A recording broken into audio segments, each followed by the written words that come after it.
Señoras, señores, amigos, condiscípulos, es para nosotros un placer infinito del alma poderles presentar a nuestro amado amigo y maestro Vicente Beltrán Anglada y poderle ofrecer esta tribuna de esta alta casa de estudios que tantos estudiosos ha dado a nuestro país y al mundo entero para que él exponga las palabras de su maestro.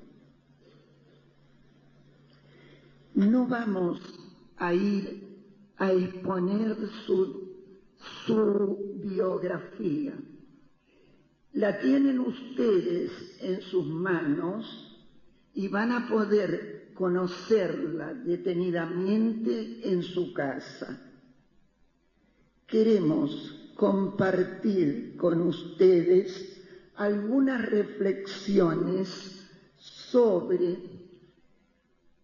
ciertos acontecimientos históricos dentro de la vida esotérica de nuestro país que nos van a ayudar a reflexionar y ubicarnos en la función y la responsabilidad que nos corresponde como aspirantes espirituales.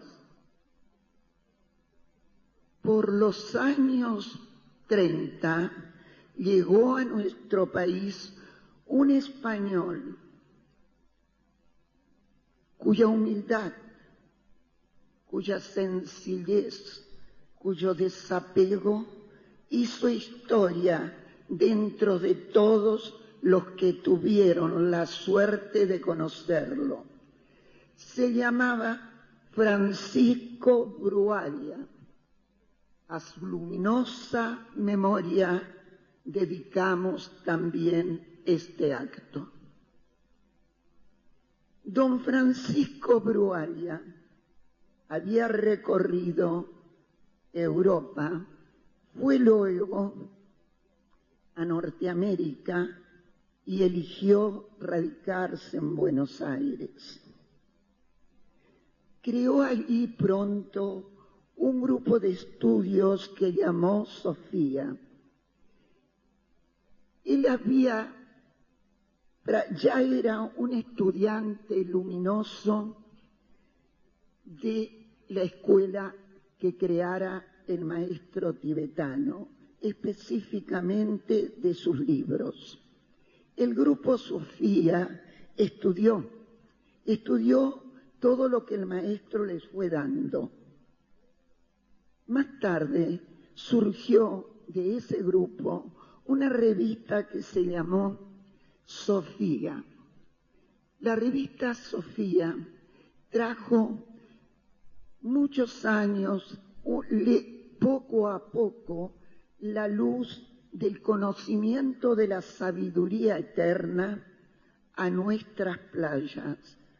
Lentamente se fue desplazando por todo el país. Y ahora tuvimos en los años más próximos los escritos de nuestro maestro Vicente Beltrán Anglada.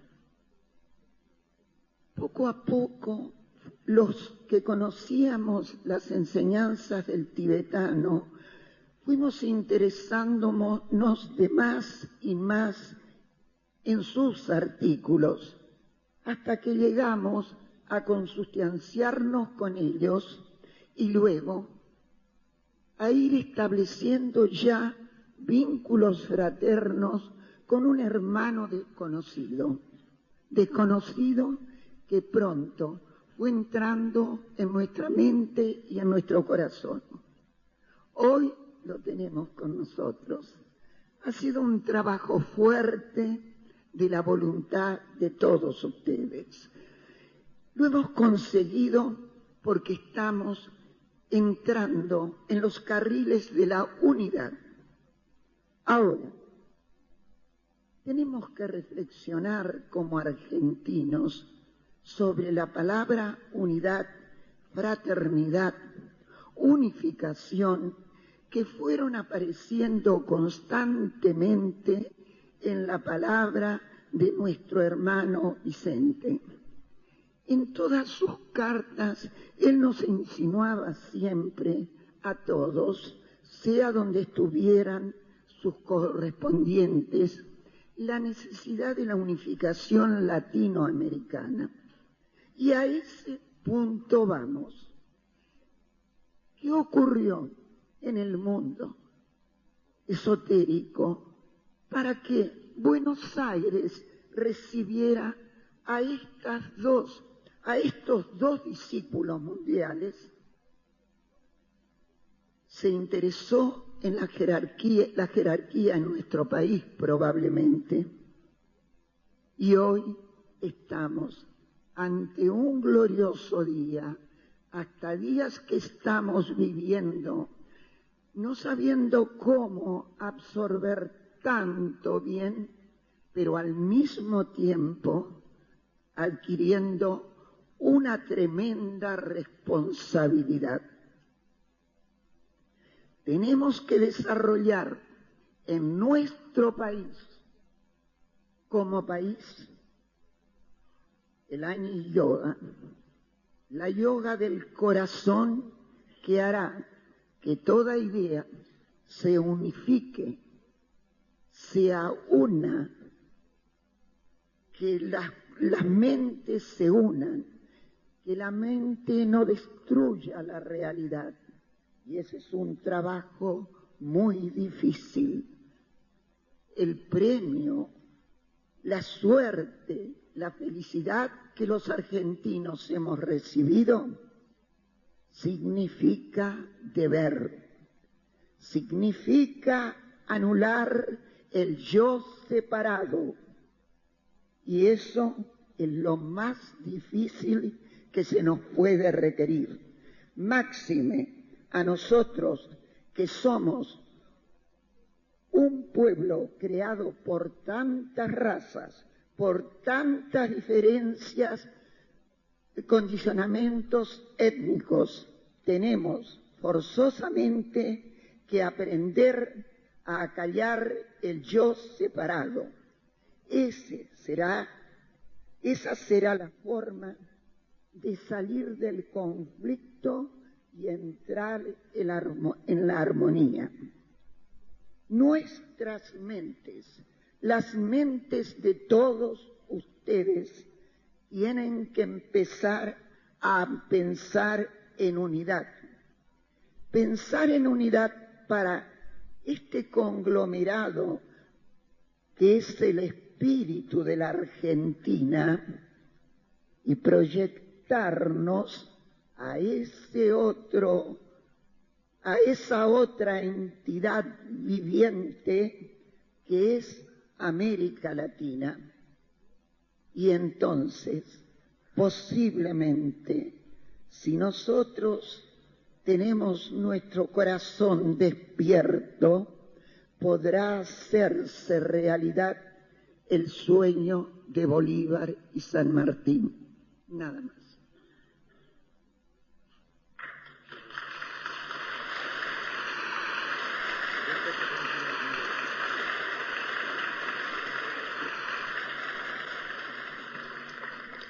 Por favor, unos minutos de silencio.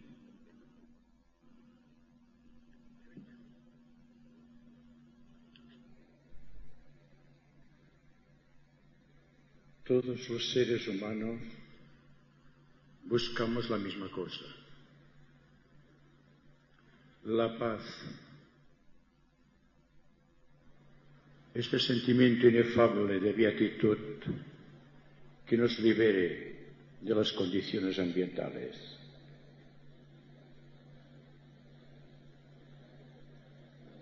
Entre nosotros y esta paz existe un tremendo vacío que tratamos de rellenar. a base de creencias, ideales, dogmas y prejuicios. Pero, ¿es esta la realidad? ¿Es esto lo que se halla tras el intento de la búsqueda? Después de porfiar en los vericuetos de mil caminos,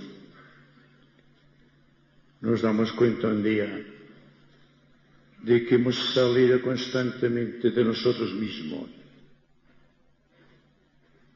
enredándonos constantemente en la red artificiosa de aquello que nuestra mente ha creado.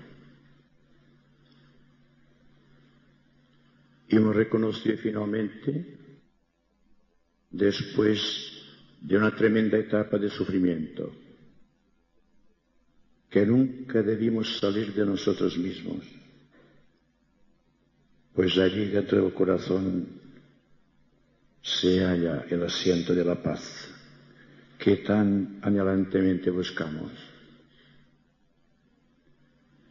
Hemos creado un sinnúmero de estructuras de todas las tipologías posibles, religiosas, políticas, sociales, etc. Y hemos hecho más todavía para apartarnos del ideal. Hemos establecido una lucha cruenta contra todas las demás estructuras que otros construyeron.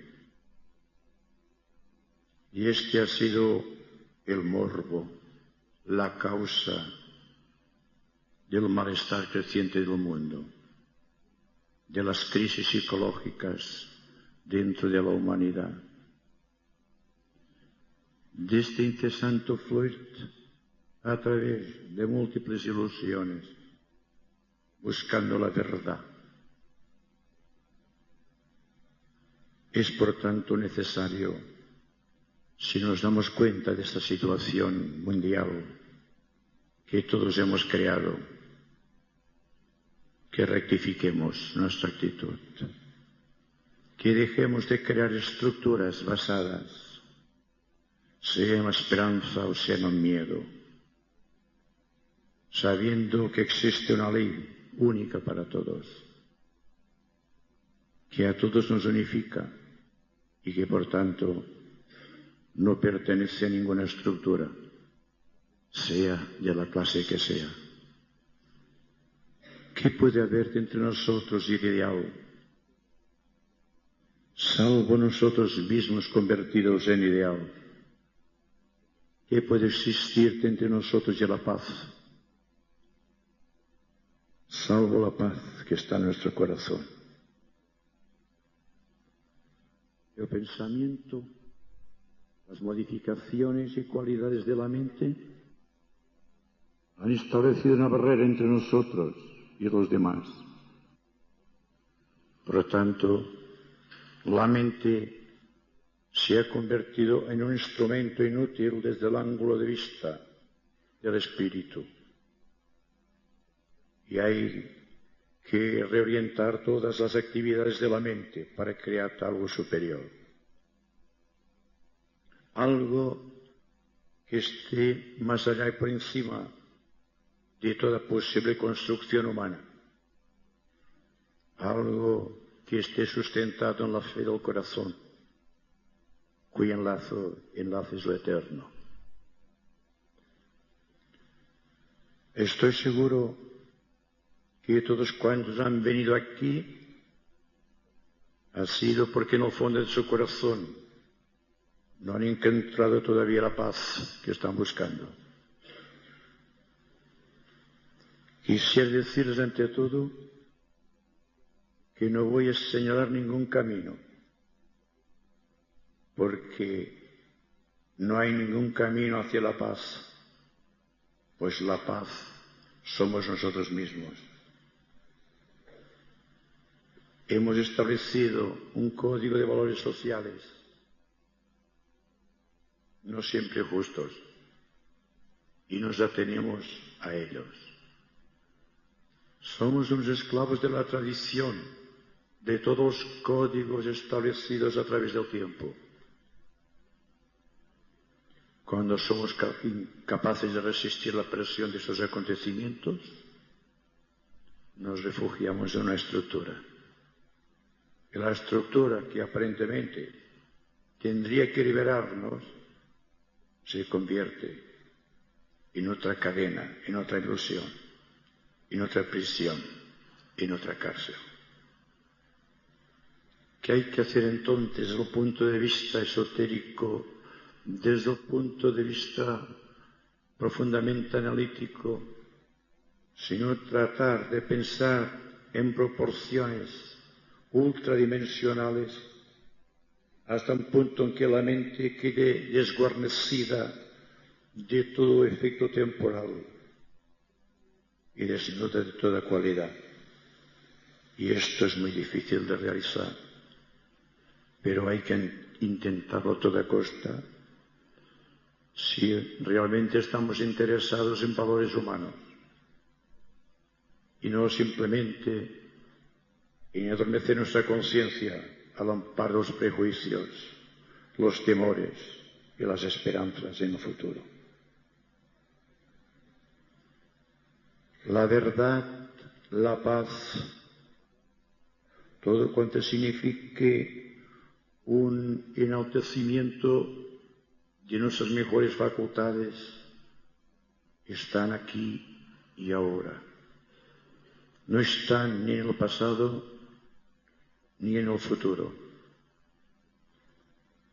Si queremos comprender cómo actúa el futuro en nosotros, examinémonos profundamente y honestamente en el presente, sin intentar huir, sin intentar rehuir el sacrificio del yo, sin intentar resistir la fuerza de este tremendo desafío a la conciencia. Pues la paz, que es expectación serena, y esta expectación serena que es la clave mística de la nueva era, está flotando por doquier. Todo lo tenemos ya. Solo tenemos que desarrollar la capacidad de recibir. Y esto solo podemos hacerlo si nuestra mente está muy vacía de todo prejuicio. Si somos capaces de vivir ausentes de todas las estructuras conocidas. Y si estamos dentro de cualquier estructura conocida, que seamos tan inteligentes como para poder liberarnos de ella, observándola aparte de la misma, aunque trabajemos para la misma. No hay que destruir ninguna estructura. Hay que crear las bases místicas de la propia estructura, lo cual significa que tendremos un espíritu de unidad dentro de la propia estructura y no una base de prejuicios a través de las cuales lucharemos contra los demás. Todo está en nosotros. La capacidad de recibir como la voluntad de ofrecer. El eterno vacío de la conciencia para recibir los valores inmortales está en nuestro corazón. Y nuestra mente debe secundar esta voz del Espíritu a fin de realizar aquello tan grande para lo cual hemos nacido.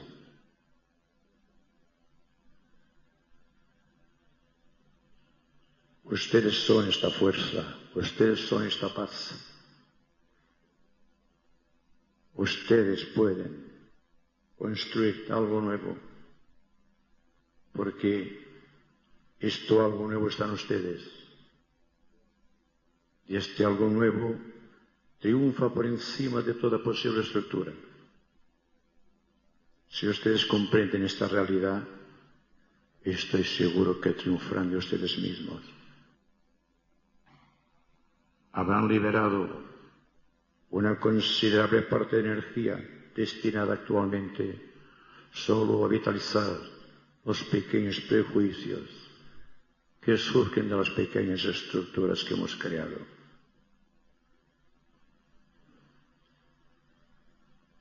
Y porque ustedes poseen esta fuerza, porque internamente ustedes poseen esta paz inmortal, es porque ustedes están expectantemente serenos. Y en esta expectación serena se basa realmente la paz del mundo.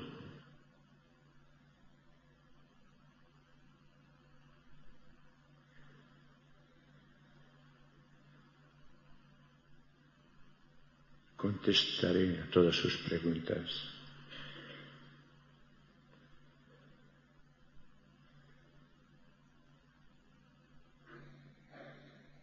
Mientras continuaremos profundizando. La realidad una, omnipresente, se va adueñando progresivamente de esta fracción de paz humana que ha desarrollado todo humano corazón. Se trata solo de no ofrecer resistencia a esta fuerza, de sentirse integrados en la acción creadora. Que el amor a los demás no sea una palabra vana, pero no puede existir amor dentro de una estructura estrecha y condicionante. La estructura habla de amor, pero no ofrece amor. Ustedes deben ser conscientes dentro de sí mismos de esta realidad, pues si se dan cuenta de ello, entonces ustedes desarrollarán el amor que tiene que existir dentro de toda posible estructura. Hay que crear, no destruir. El lenguaje de la nueva era no es un lenguaje mental que solamente puede traernos conocimientos variados, puede convertir nuestra mente en un arsenal de conocimientos. Y, sin embargo, este arsenal de conocimientos nos impedirá percibir directamente la verdad, que somos nosotros mismos. Es el eterno equilibrio entre la razón y el amor que debe traer como consecuencia la inteligencia creadora.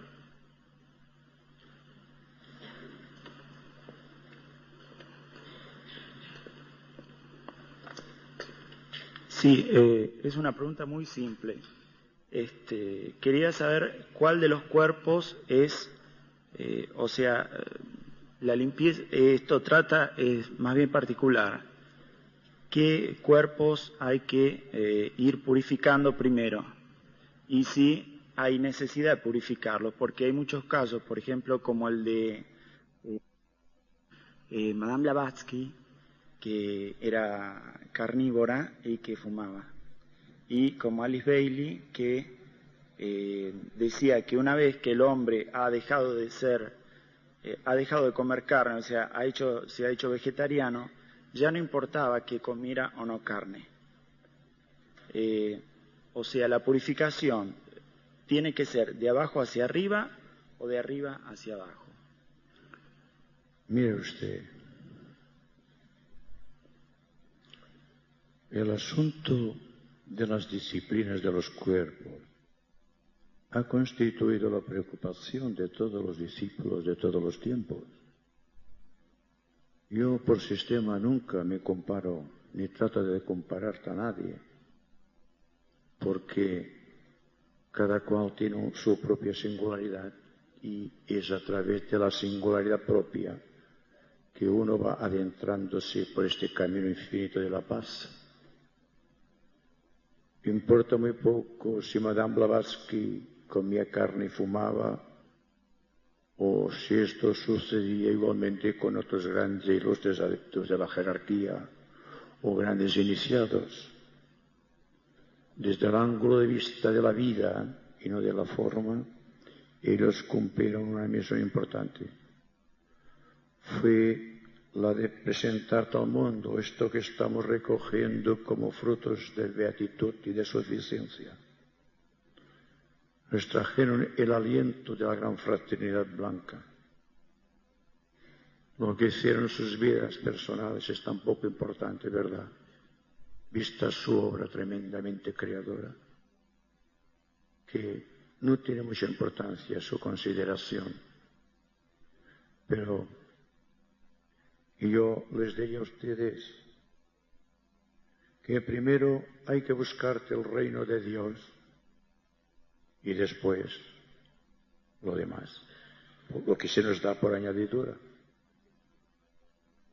Pero sucede una cosa extraordinaria en un ser humano, y es que primero busca lo que se nos da por añadidura y después, si hay tiempo, vamos a buscarte el reino de Dios. Y naturalmente, esto siempre trae como consecuencia una alteración de la ley. Es como si dijésemos que una persona se hace vegetariana para purificar sus cuerpos y conquistar la verdad.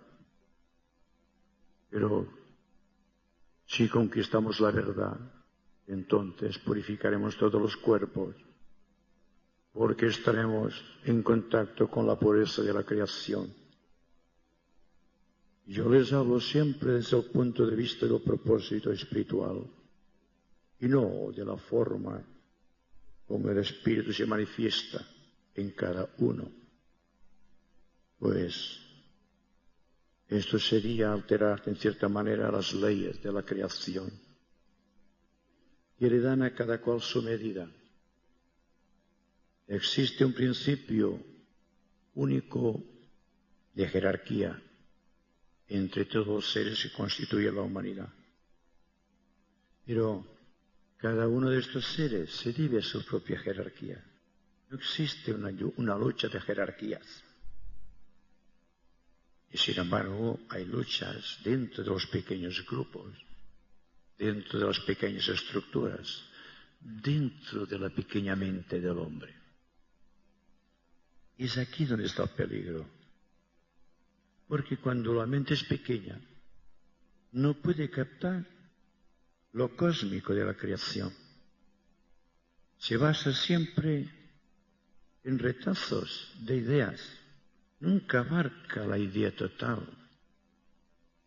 Y esto es debido, singularmente, a que toda la conciencia ha sido construida sobre los recuerdos del pasado.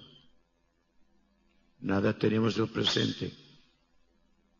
Y todo cuanto sucede en el presente, aunque sea un conocimiento esotérico, lo analizamos siempre desde el ángulo de vista de nuestros recuerdos, no de la verdad interna que somos nosotros mismos. Entonces aumentamos constantemente esta crisis aguda de la conciencia.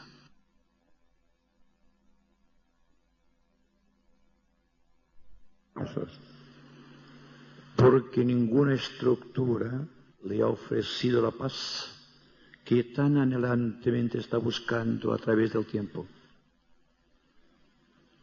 Hay que cambiar radicalmente entonces toda nuestra conciencia en el presente y estar muy atentos y apercibidos en el presente para evitar caer en las sutiles redes del pasado. La realidad nunca está en el pasado, jamás estará en el futuro. Siempre estará en el eterno ahora de la conciencia, es el presente. Y esta es una idea muy sutil que todos tendríamos que tratar de comprender en profundidad. Pues entonces nos daríamos cuenta de que muy raras veces vivimos en el presente, que siempre estamos condicionados por el pasado. Y el pasado siempre se convierte en una prisión, por glorioso que haya sido. Pero, ¿qué ocurrirá cuando estemos realmente integrados en el presente? Cuando toda nuestra fuerza, toda nuestra intención y propósito y toda la atención esté cifrada en lo que está aconteciendo dentro y fuera de nosotros, no pensando en lo pasado, ni tratando de escapar hacia el futuro, sino estando integrados en lo presente. Entonces nos daremos cuenta que a medida que vayamos integrándonos, aquella paz dormida, aletargada en el corazón, surge de improviso, llenando de beatitud nuestra vida. Y entonces somos conscientes de que solo fuimos dando vueltas y vueltas alrededor de nosotros mismos y que todas las estructuras fueron cárceles que aprisionaron nuestro ánimo, nuestra mente y nuestro corazón. Es por tal motivo que la gran fraternidad blanca del planeta está tratando constantemente de advertir de la necesidad y del peligro. La necesidad de un cambio en la actitud total de la mente y del corazón y el poder de cambiar en virtud del propósito interno, la cualidad de nuestra vida y la reorientación de nuestra vida en el presente. Cuanto más crecemos, más pequeños somos. Cuando nuestra mente está más llena de valores, más difícil es percibir la realidad.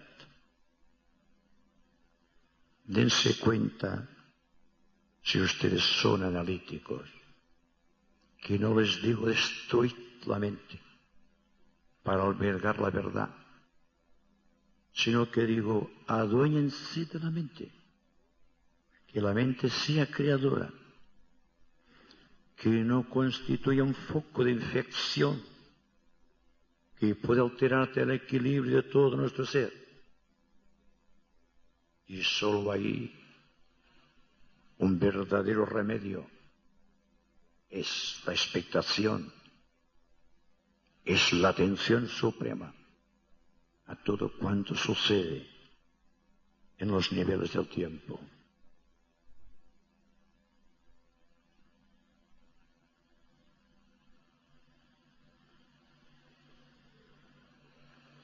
¿Otra pregunta?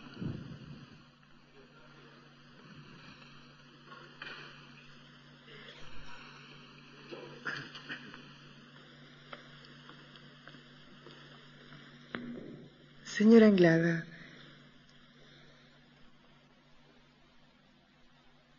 soy una persona que ha descubierto cosas hermosas por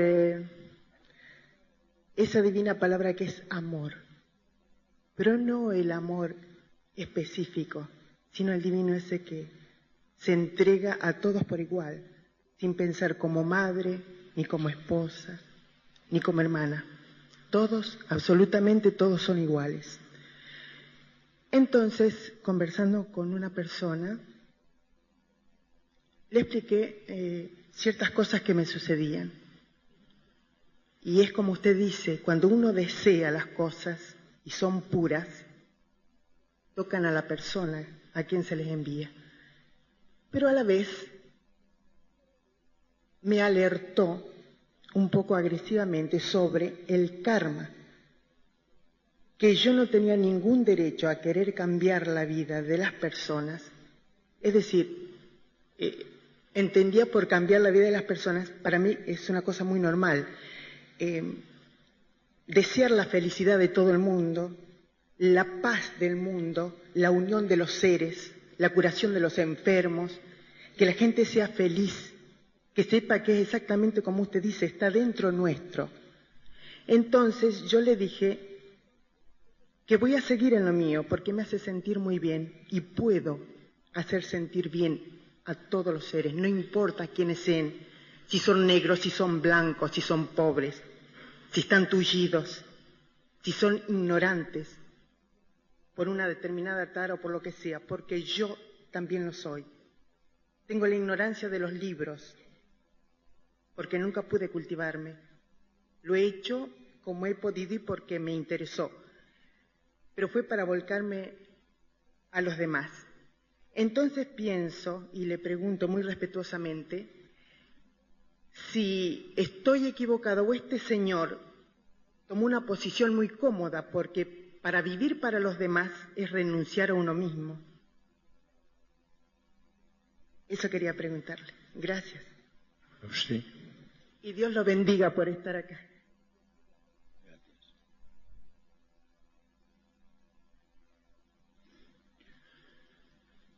¿Cuál es la medida del amor? He aquí una palabra muy difícil de contestar. Si una persona ama muy intensamente a otra, dentro de los límites de esta intensidad de amor, está expresando el amor universal. El amor nunca puede alterar el karma, porque el amor es el liberador del karma. Significa, sin embargo, que la mayoría de personas hablamos del amor, y el amor se ha convertido en otra cualidad mental, no en un sentimiento vivo del corazón. Y claro, cuando justificamos nuestro pequeño amor o nuestra falta de amor, entonces recurrimos a la palabra maravillosa del karma. Pero, ¿es esto realmente así? El karma somos nosotros. El karma es el pasado. La falta de amor no está en el presente, sino en el pasado. Con los prejuicios, las taras genéticas, la herencia de los conocimientos tradicionales, el peso de las estructuras dogmáticas. Esto es el karma. Entonces, no hablemos del karma, sino de la liberación del karma, que es la liberación del amor universal dentro del corazón.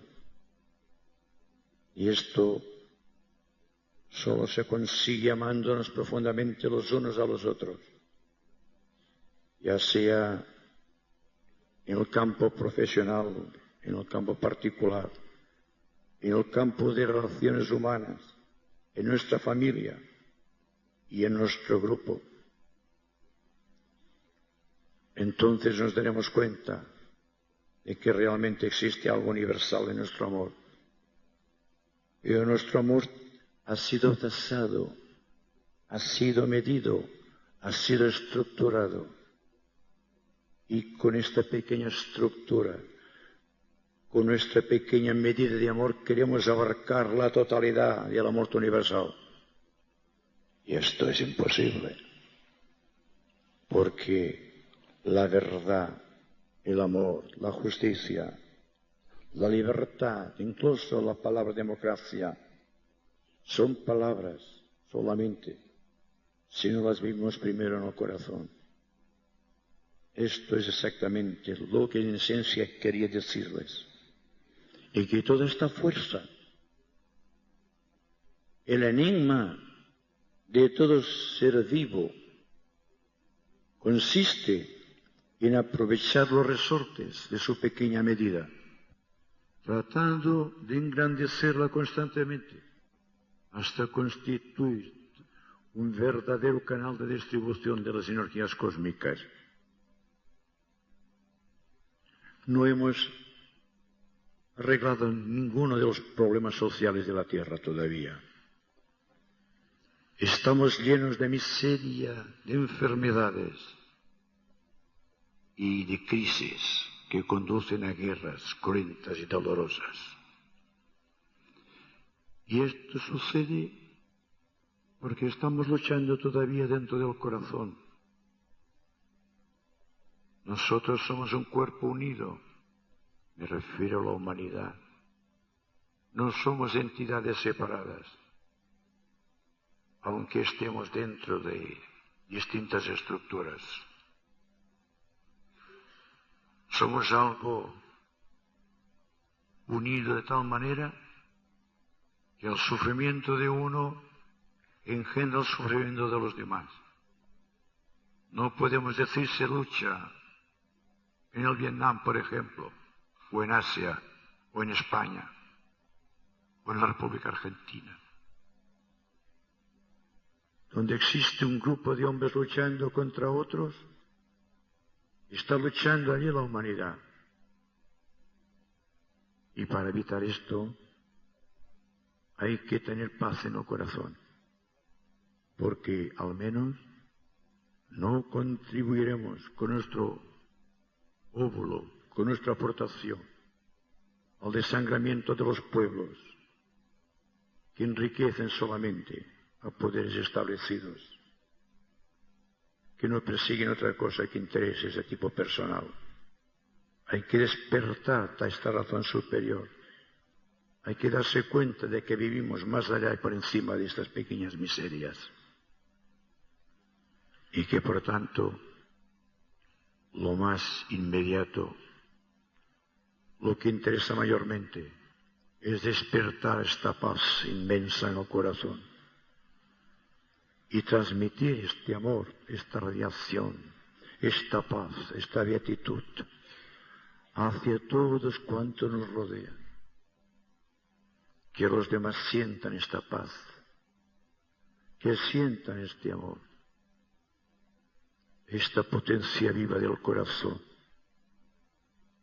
sin ampararnos en los prejuicios ni en las estructuras que hemos creado.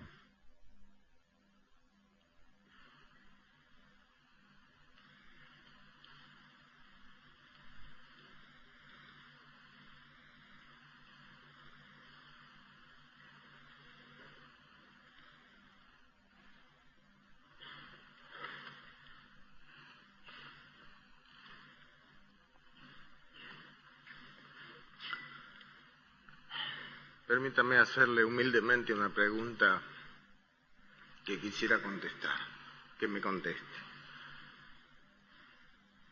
Hablamos mucho de amor y en estos momentos tenemos un grande amor. Pero, ¿qué mecanismos se ponen en marcha cuando se terminan las reuniones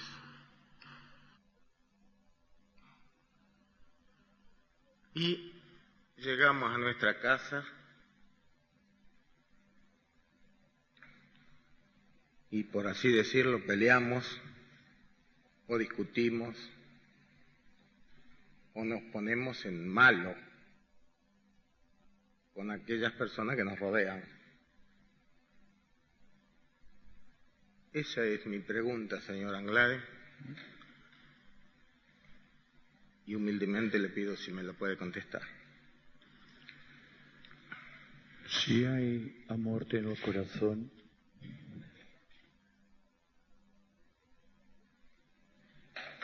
muchos de los desequilibrios existentes en el seno de la humanidad serían mitigados. Las disputas familiares siempre obedecen esencialmente a un amor que todavía no ha sido ampliamente comprendido. Yo no diré que no exista amor dentro de las pequeñas medidas, pero el amor queda condicionado dentro de la pequeña medida que nosotros contenemos. Hay que tratar de vivir de una manera tan comprensivamente amorosa que nuestro hogar, nuestro trabajo cotidiano, nuestro ambiente social sea armónico. No podemos traer paz si en nuestro corazón hay guerra constante. Y naturalmente es por esto que hablo tanto de la paz. Esta paz que nace precisamente al amparo del propósito espiritual que a todos nos da vida. La comprensión del propósito trae como consecuencia paz. Y esta paz está en nosotros. Y el amor está en nosotros, lo mismo que la libertad, este sentimiento de integración social. Entonces, no puede existir un remedio al caos existente sin apagar el fuego, la causa que produce este fuego de pasión que crea desequilibrio ambiental. Estoy seguro de que estoy hablándole a un público muy inteligente y con muy buena voluntad en su corazón para comprender estas causas invisibles que conducen al malestar social.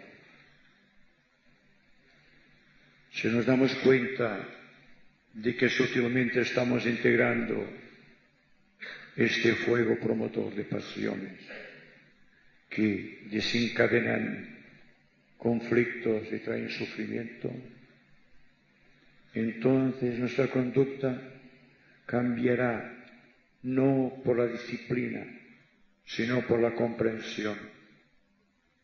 La disciplina solamente conduce a la presión que supone otra estructura.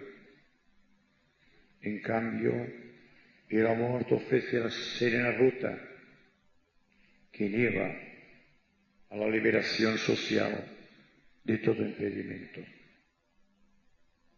Nos damos cuenta que nos es más fácil amar a todos los que están cerca de nosotros por efectos del karma o por simpatías basadas en la amistad, en la integración social o el que nace en nuestros pequeños grupos espirituales. Pero si el propósito es activo y la voluntad de bien se conservan inmaculados en las razones profundas de la conciencia, entonces tarde o temprano el corazón afluirá a flor del corazón y también a flor de mente, creando una nueva situación individual, lo cual significa que por radiación crearemos una nueva situación social. Todos somos responsables de lo que ocurre. ¿O es que creemos que el ambiente es algo que se ha creado por obra y gracia y efectos que están fuera de nuestra voluntad? Un ambiente se crea cuando nosotros pensamos inadecuadamente, cuando sentimos incorrectamente y cuando nuestras palabras son falsas o hirientes. Y naturalmente, como estas cosas son tan fáciles de comprender, no les damos importancia. Y ahí se gesta la gran ilusión de separatividad que nos aleja los unos de los otros. Pero al comprender esta razón suprema, este propósito insigne de unificar nuestro corazón con el corazón de los demás, este tratar de vivir adaptándonos constantemente a las situaciones que van surgiendo en el diario vivir, ahí existe la garantía de un nuevo estado de conciencia tan elevado, tan supremo, que sin que nos demos cuenta nos sentiremos lanzados en la gran aventura del amor, que ha de traer paz y libertad a nuestro corazón, a nuestra mente y a nuestro ánimo.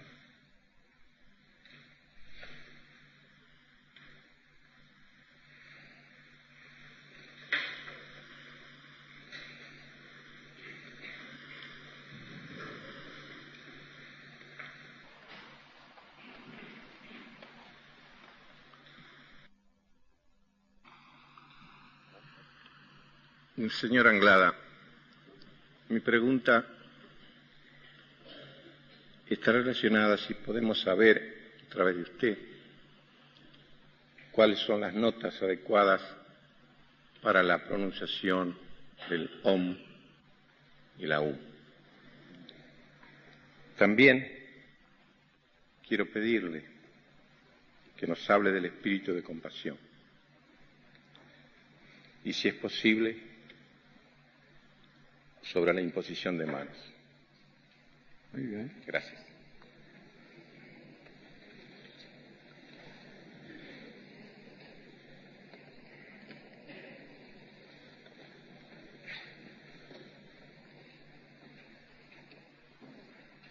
Creo que fue en Buenos Aires en donde se me hizo una pregunta similar. Es decir, sobre la entonación del aum y del om.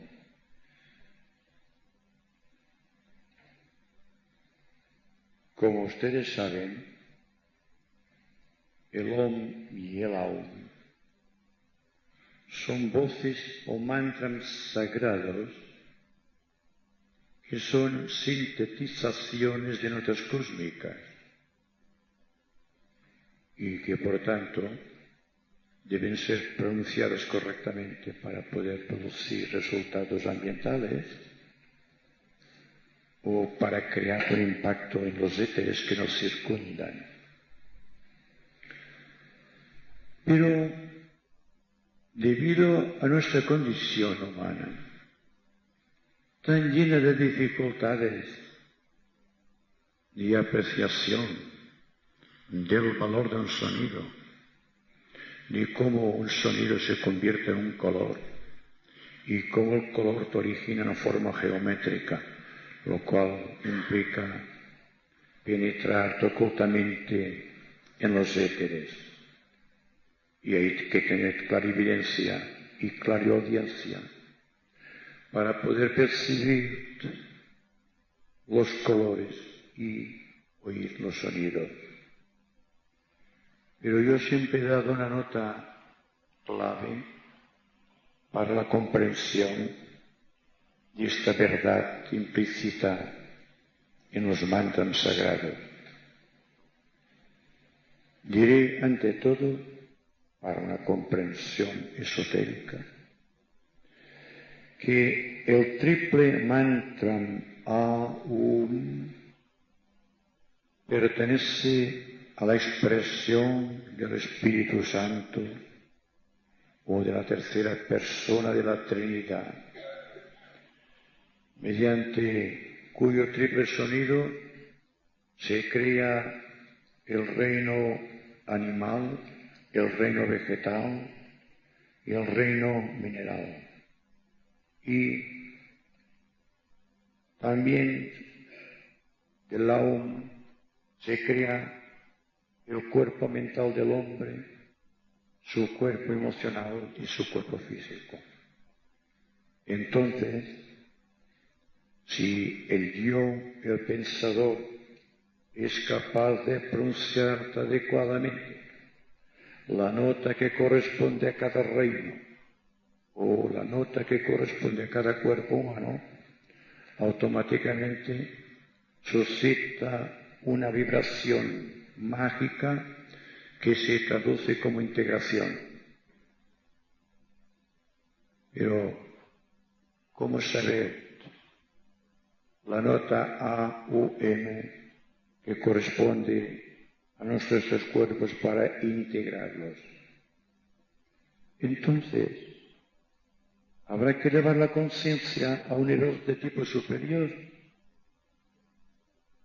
Habrá que ascender por las rutas de la mente, crear el puente de arco iris o antacarana y a partir de aquí tratar de investigar en las eternas avenidas del silencio creador el sonido que corresponde al Om sagrado. Porque el Om sagrado se llama cortamente el sonido de resurrección y el sonido de integración causal, y utiliza el ángel solar del Dios superior, o Cristo en ti, esperanza de gloria, para integrar el Aum y producir la integración. Consecuencia, si no tenemos el poder de elevar nuestra conciencia hasta los niveles del Dios superior o del alma causal, no podemos conocer el sonido que corresponde a cada uno de los tres cuerpos. Por lo tanto, no hay otra alternativa que ascender. Y se asciende por lo que hasta aquí hemos estado diciendo, por el camino de la paz, del amor y de la integración mental, la integración emocional y la integración física para producirte un acorde único que misteriosamente se transforma en el Om. Y si el Om es integrado correctamente a través de la iniciación, entonces se convierte en el sonido original del cual surgen el Om y el Aum. Como verán, no puedo explicar una forma práctica de realizar esta integración, salvo que ustedes estén plenamente decididos a vivir expectantemente serenos, porque cuando ustedes están silenciosamente expectantes, están imprimiendo una vibración tan sutil a sus vehículos mental, emocional y físico que automáticamente quedan integrados. Traten de investigar esto que acabo de decirles. Cuando ustedes están muy atentos, el poder de desintegración se retira, no tiene poder en nosotros. Solamente existe una fuerza que viene de dentro, que surge del corazón y que la mente sanciona y legisla, y creamos una condición de paz. Y cuando hay paz, hay integración. Y no puede existir integración sin paz.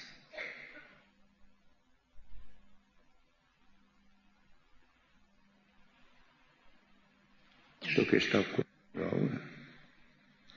Ustedes se están integrando en valores absolutos. Cada uno de sus vehículos. ¿Alguna pregunta más? Por favor.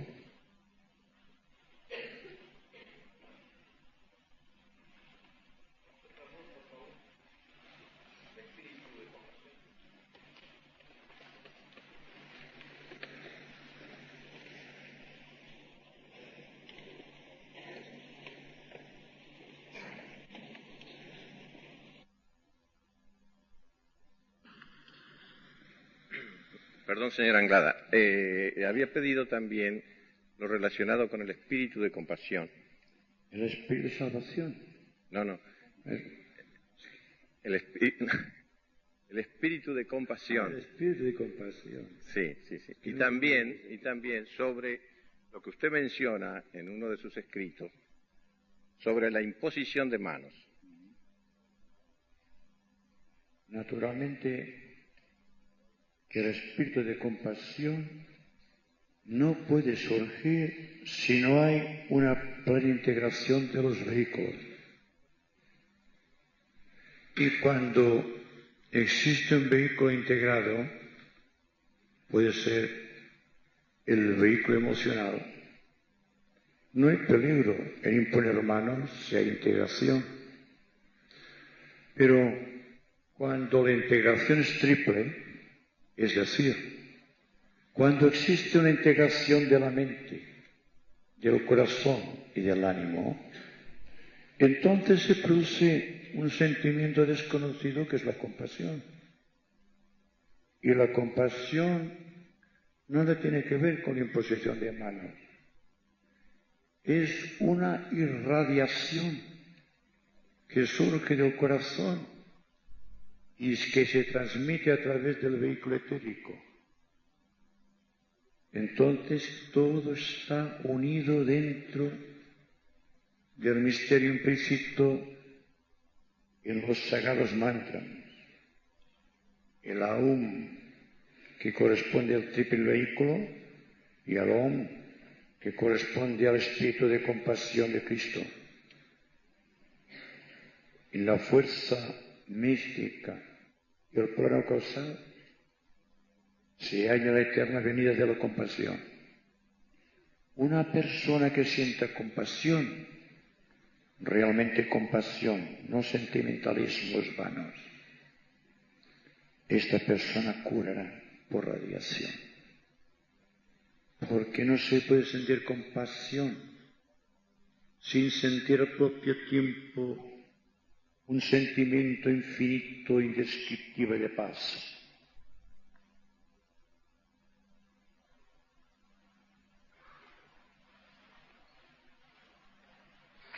Buenas noches. Quisiera que usted me ayudara, porque resulta que a mí me vienen a buscar los maestros a la noche y yo solamente los reconozco por el perfume, nada más. Me llevan a otros planetas, cumplo lo que ellos me dicen, pero no los puedo ver. Y yo soy muy ignorante, soy una persona de muy pocas luces. También quisiera saber por qué cuando me acuesto se me pone una luz blanca acá en la cabeza. ¿No?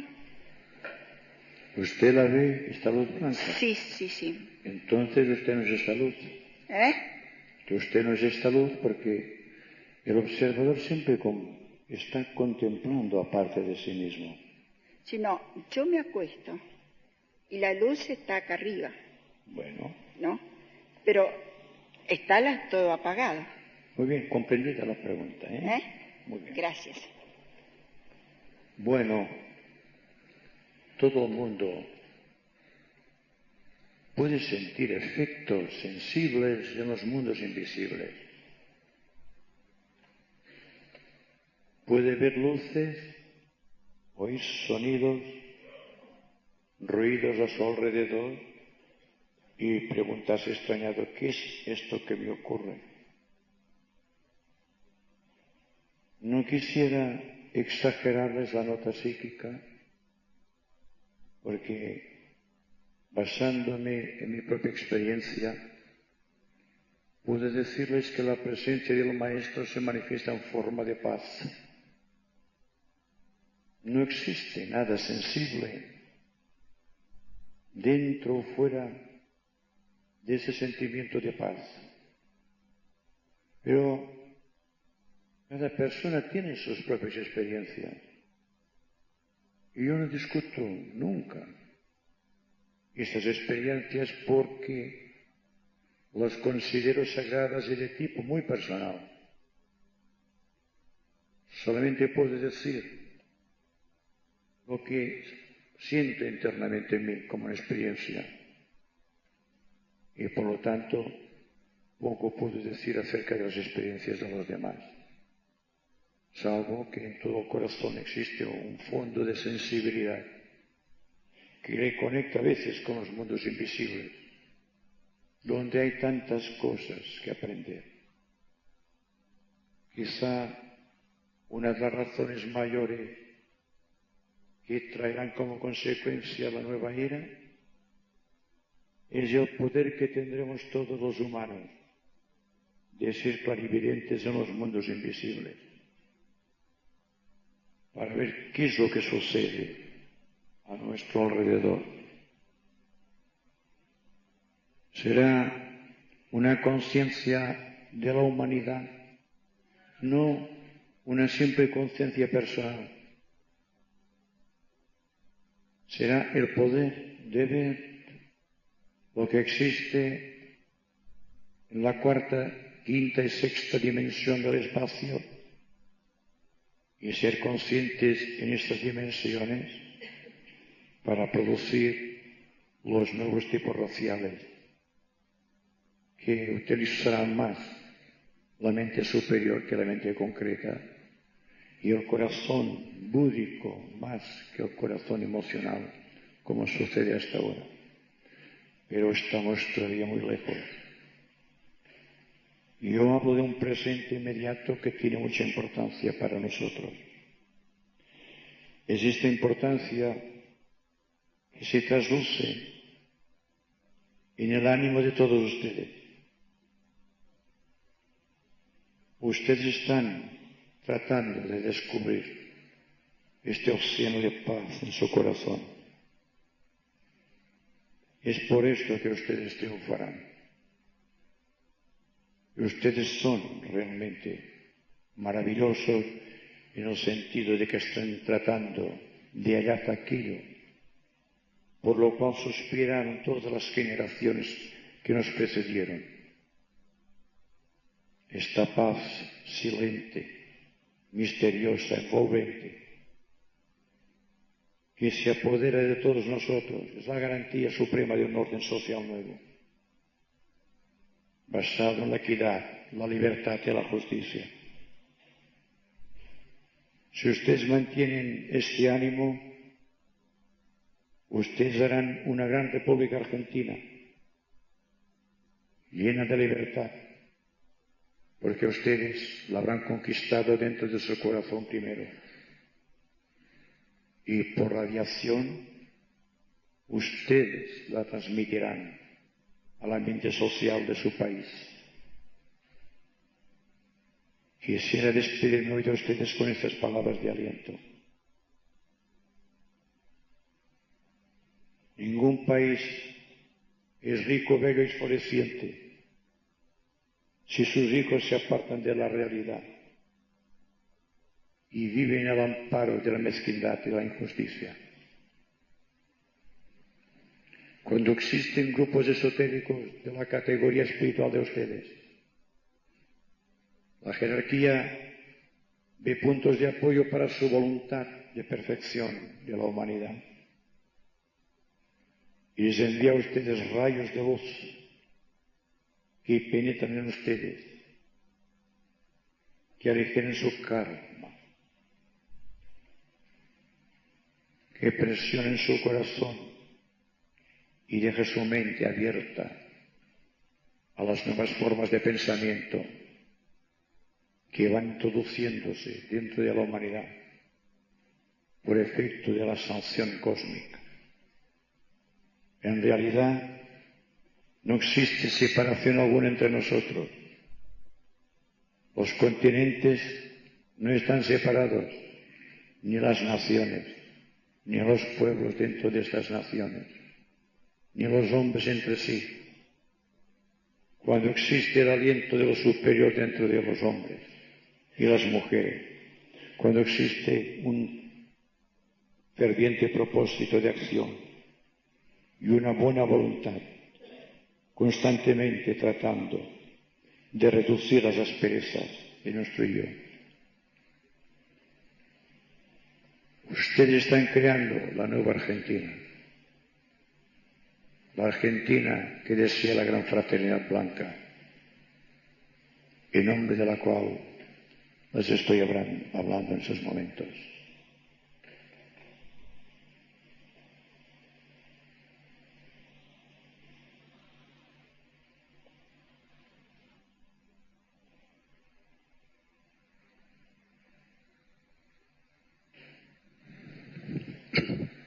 Señor Beltrán Anglada, usted habló recién de que la fraternidad blanca influye en los grupos esotéricos. En otras palabras, los maestros influyen en los grupos esotéricos y por consiguiente en nuestras mentes, en nuestras voluntades. ¿Cuál es el mecanismo que utilizan, por así decirlo, los maestros para influir en nosotros, en nuestras mentes? ¿Cómo nosotros debemos preparar estas mentes para poder absorber, por así decirlo, esas influencias, para que esas influencias puedan orientarnos en nuestra evolución espiritual, de la que usted con tanta suficiencia está hablando y nos está aconsejando? Muchas gracias.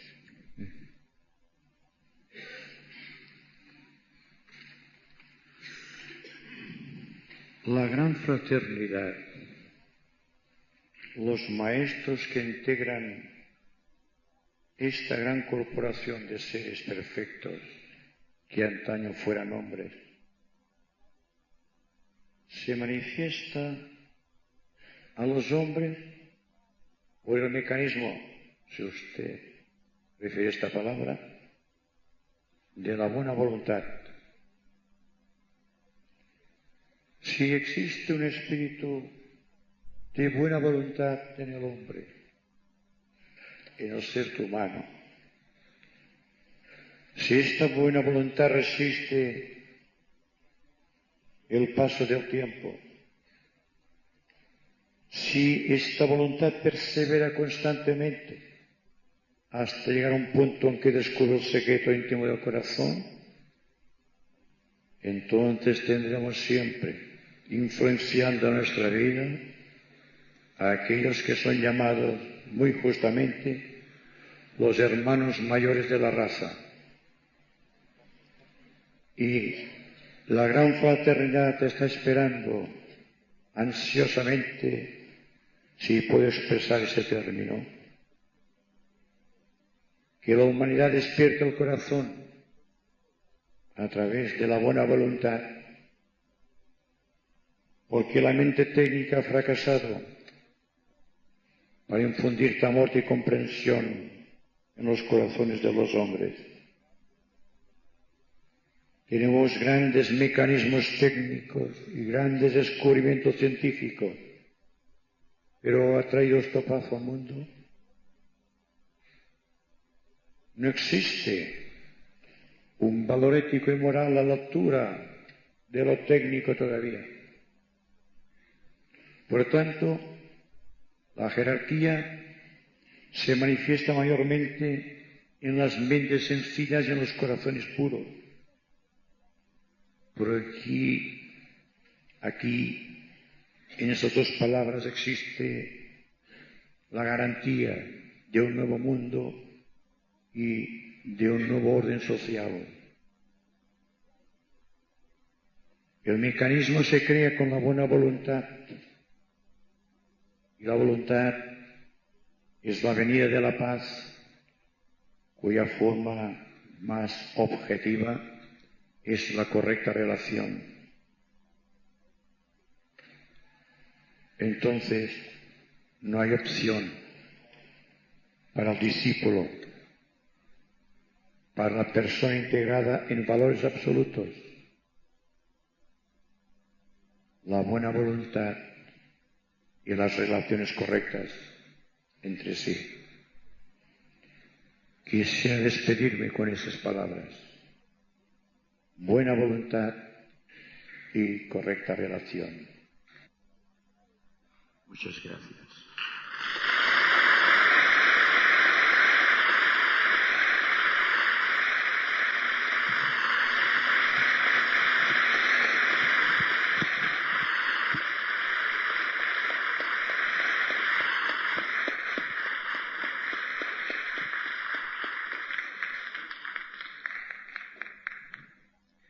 Por favor, unos minutos de profundo silencio y reflexión.